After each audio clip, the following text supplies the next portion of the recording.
Díomh chuirde agus fátas fithe go físeán nóil am hain Unitex. An vísa féhearre de vísa nán dul le go baile go gCiarraí. Táimse hain I gúnta lú ach is as an riocht mé. De bhí mé hain agus mo bhamí scartha ó na chéile ó mi anar de bhór an pandéim, agus mar sin de bhí an méid san scetamíní orm. Dágus sláán lim gáardín agus de thug maithir chéile siab dún go stáisiún Houston.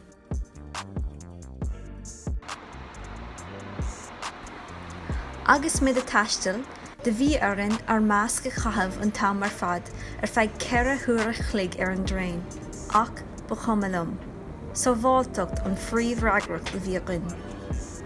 De cheanníos mo cheansa ó charlam agus de bhí sé go deas compordach ar maigse. Cyfr den nascias. Táimse féin dua ag a baile inis agus lán tásta an sa finnéir. Thug gáardín álainn am a bham, agus glasraí agus tarthaí blastaici ann. Dá míos an méid san uithí agus méid fásam níos sa riocht, agus braham ún an spása a há ann chun an bia agus livinne a ás go foláin.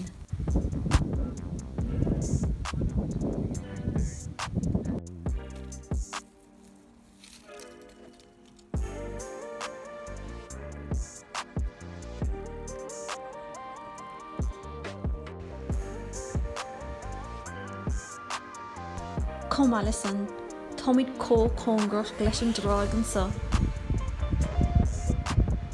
Agus mar sin, tha sé an éasca taisteamach go mbaile an sáid drálaí agus dul saoil gach weist mar a deirtar.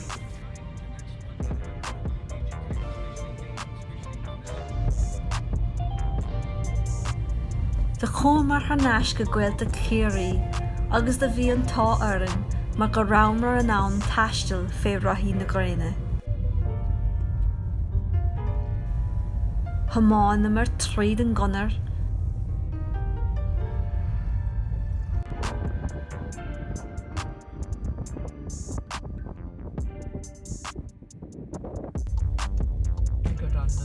Cúmar tríd an múltín.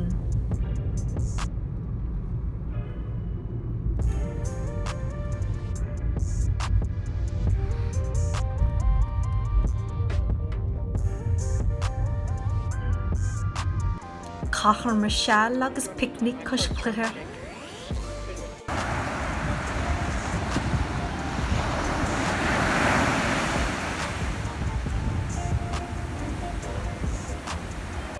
Agus glachamar sa selle ar thrá bhéalbáin. Is trachláin móra fada de ghanamh geal, is even lum mi counter dúchais.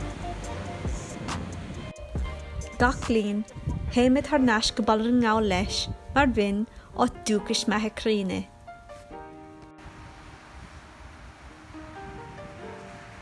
Tá siúlód álainn an son, cóngracht an ché, a thá crochta ar himime na heile, agus de shiúil mar ann chun or gosa a híine.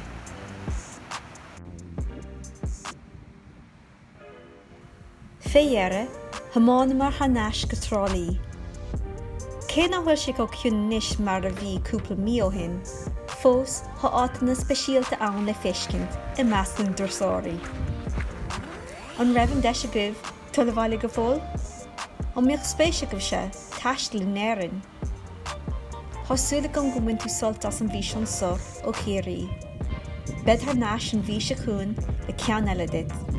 Chomh maith tú hain, slán go fáil.